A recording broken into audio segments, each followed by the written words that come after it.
धर्मानुरागी भाइयों बहनों, आप सब लोगों का इस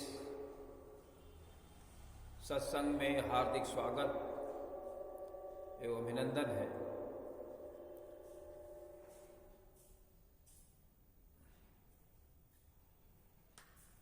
आइए कुछ ज्ञान की चर्चा करें। उससे पहले गुरुवंदना करते हैं। ओम गुरुर्ब्रह्मा गुरुर्विष्णु गुरुरेव महेश्वरा गुरुरेव परब्रह्म तस्मै श्री गुरवे नमः। अखंड मंडलाकारं व्याप्तं येन चराचरं तत्पदं दर्शितं येन तस्मै श्री गुरवे नमः। मातृवत लालयित्रीज पितृवत मार्गदर्शिका नमो अस्तु गुरुसत्तायै श्रद्धा प्रज्ञायुता चया। ओम श्री गुरवे नमः। भगवान श्री कृष्ण जी का ध्यान करें, क्योंकि भगवान श्री कृष्ण जी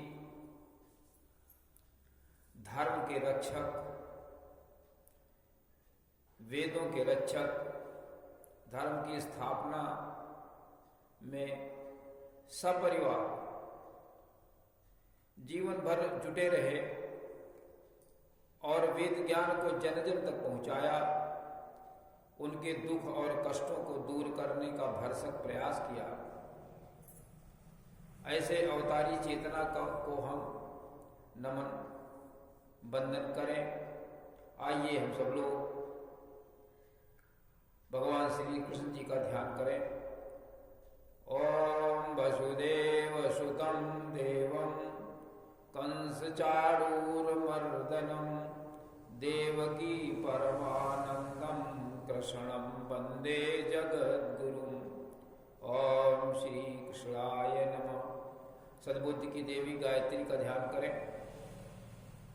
तथा परमात्मा से प्रार्थना करें कि हमारी बुद्धि को सन्मार्ग की ओर प्रेरित करें।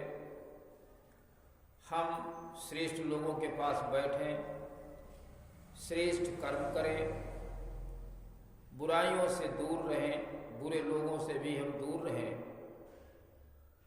ऐसे लोगों के पास बिल्कुल न जाएं जो आपके कोप के भाजन होते हैं। हम ऐसे स्थानों में बैठें जहां पर आपकी कृपा बरसती है।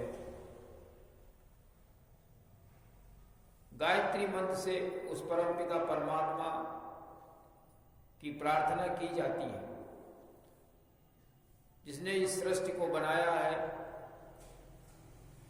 सृष्टि का संचालन व्यवस्था जो कर रहा है, जिसने की है,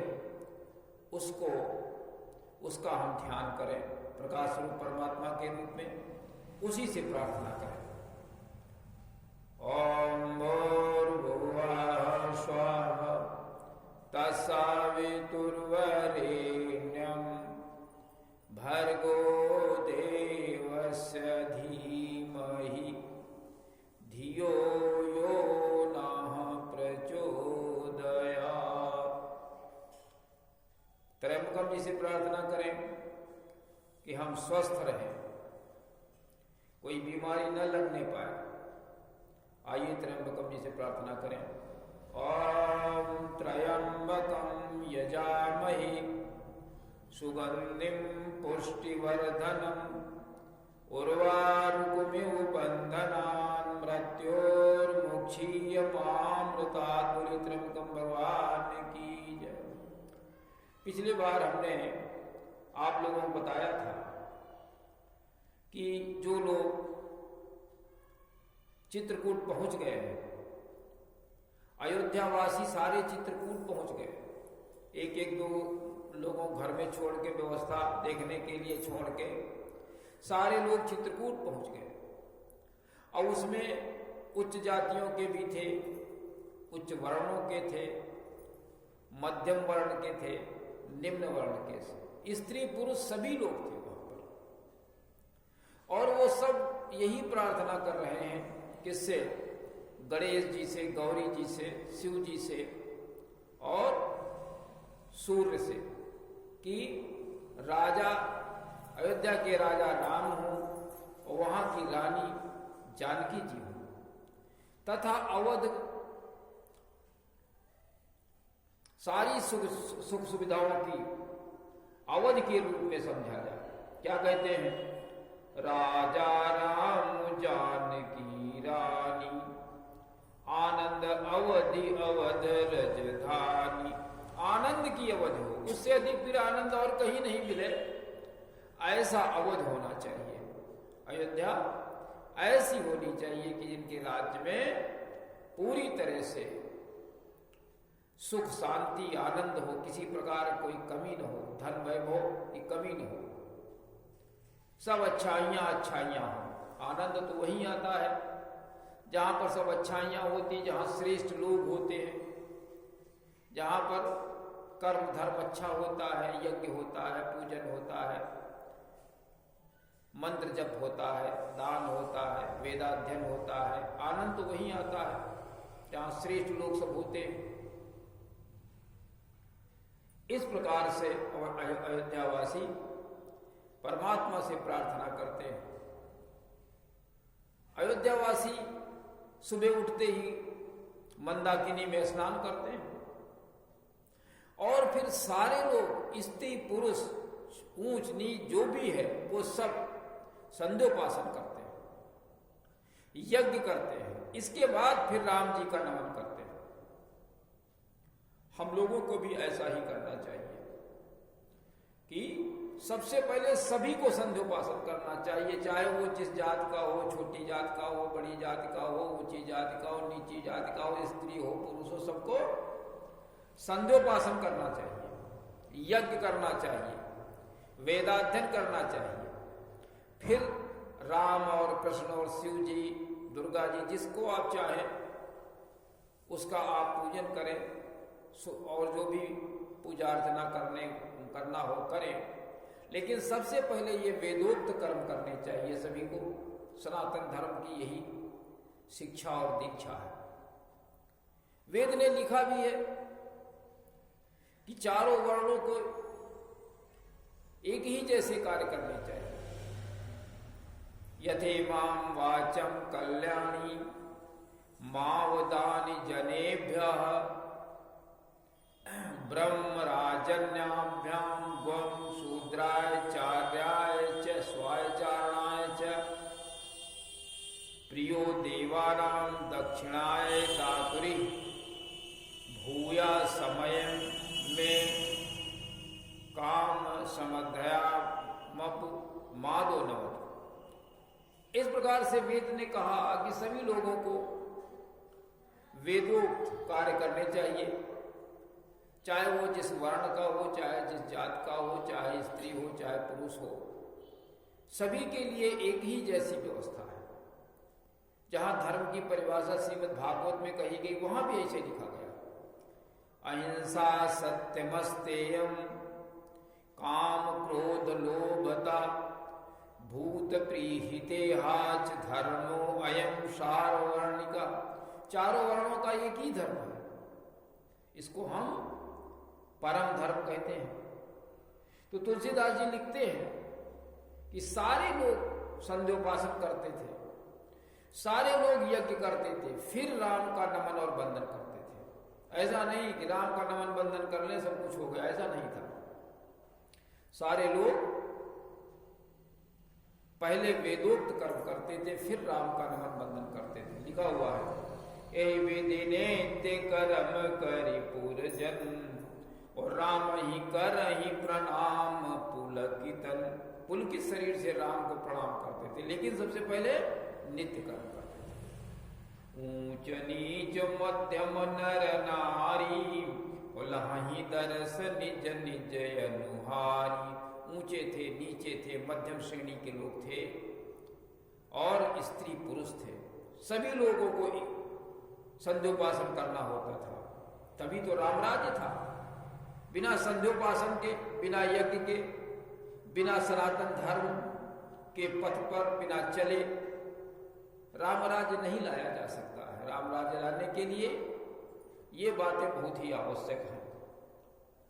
राम ही करहि प्रणाम पुलकितन, ऊंच नीच मध्यम नर नारी, और लाही दरस निज निज अनुहार। और राम का सभी लोग दर्शन प्राप्त करते हैं, अपनी अपनी सोच के अनुसार सभी लोग दर्शन प्राप्त करते हैं।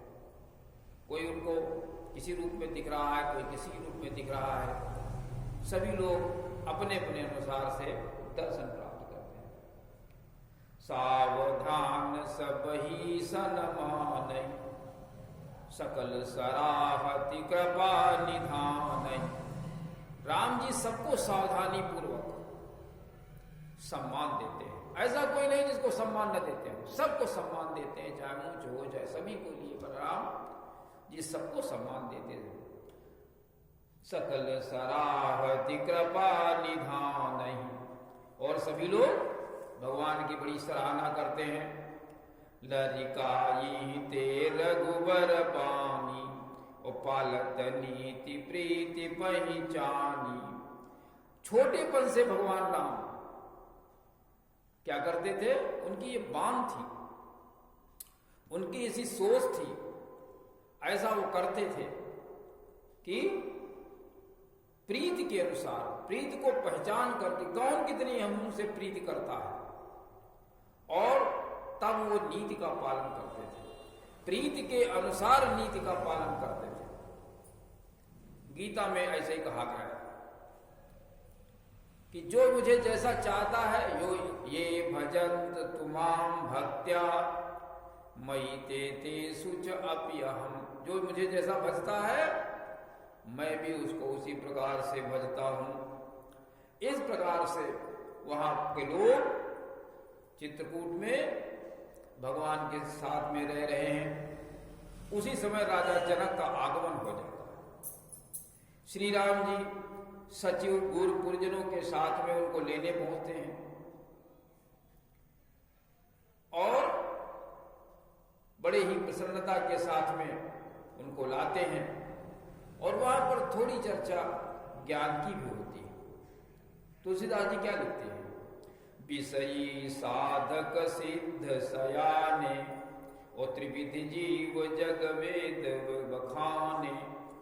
वेदों ने बखान किया कि 3 प्रकार के जीव होते हैं, मनुष्य 3 प्रकार के होते हैं। विषयी जीव लिखा हुआ है, जीव के अंदर सभी लोग आ जाते हैं। विषयी जो विषयों में लीन रहते हैं, तुम्हारे वो काम क्रोध लोभ में लगे रहते हैं। विषयी लोग होते हैं। साधक लोग होते हैं जो साधना में लीन रहते हैं, और सिद्ध ज्ञानी लोग होते हैं। सयाने सिद्ध, जो सिद्ध लोग हैं सयाने सिद्ध होते हैं, सिद्ध ज्ञानी लोग होते। 3 प्रकार के लोग उन्होंने बताए। त्रिविधि जीव जग वेद बखाने। वेदों ने ऐसा ही कहा है कि 3 प्रकार के व्यक्ति होते हैं, लेकिन जिसके मन में प्रेम नहीं है वो तीनों प्रकार के लोग होते हैं, साधक, विषयी और सयाने सिद्ध। इनके अंदर अगर प्रेम की भावना नहीं है, राम स्नेह सरस मन जासु, जिसके पास राम के प्रति जिसका मन राम के प्रति प्रेम से सरस है, प्रेम जिसके अंदर है मन के अंदर, तो फिर क्या साधु सबा बड़या दरतासु। जिसके अंदर भगवान राम के प्रति प्रेम है, उस सज्जनों की सभा में उसका आदर और सम्मान होता है। कहने का अर्थ है चाहे साधक हो, चाहे सिद्ध हो, चाहे ज्ञानी हो, अगर उसके अंदर प्रेम नहीं है, भगवान के प्रति प्रेम नहीं है, ईश्वर के प्रति प्रेम नहीं है, तो उसको आदर नहीं प्राप्त होता है। सबको स्नेह होना चाहिए। और सोहन राम प्रेम गुण ज्ञान। ज्ञान जो है प्रेम के बगैर शोभा नहीं देता। अगर राम से प्रेम नहीं है तो ज्ञान वो शोभा नहीं पा सकता है, वो ज्ञानी व्यक्ति शोभा नहीं पा सकता है अगर प्रेम न हो। प्रेम होना अति आवश्यक है, चाहे गुरु के प्रति हो, चाहे किसी संत के प्रति हो, चाहे परमात्मा। अगर प्रेम नहीं है तो वो ज्ञान बिल्कुल बेकार होता है। जैसे कि नाव हो, जहाज हो और उसका खेवनहार ही न हो तो फिर जहाज की शोभा कैसे होगी? जहाज चल ही नहीं सकता है, नाव चल ही नहीं सकती है। तो बगैर प्रेम की, बगैर परमात्मा की कृपा के ज्ञानी बिल्कुल बेकार होता है। सोहन राम प्रेम बिन ज्ञान, कर्ण धार बिन जिम जलयान। जैसे जलयान में कर्णधार न हो, खेवनहार न हो, वैसी ही गति होती है कि राम के प्रति अगर प्रेम नहीं है तो ज्ञान बिल्कुल वैसा ही हो जाता है कि जैसे बगैर चालक का जहाज, उसी प्रकार से हो जाता है।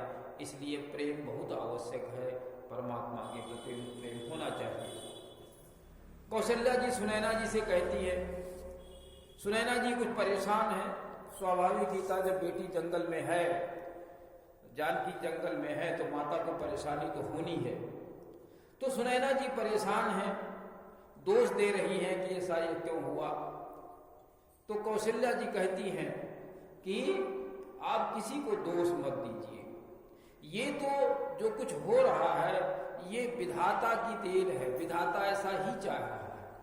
ये कर्म के आधार पर से हो रहा है, कर्म कुछ खराब रहा होगा जिसकी वजह से हम सब लोगों को ये कष्ट मिल रहा है। कौशल्या जी कहती हैं, कौशल्या का दोष न काहू, किसी का दोष नहीं है।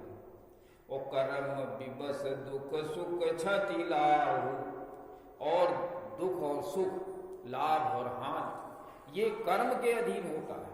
जैसा जिसका कर्म होगा, काहू न को सुख दुख कर दाता, और निज कृत कर्म भोग सब भ्राता। अपने ही कर्मों का भोग होता है। और कठिन कर्म गति जान विधाता, कर्म की गति बहुत कठिन है, कर्म की गति बहुत कठिन होती है, ये विधाता ही जानता है।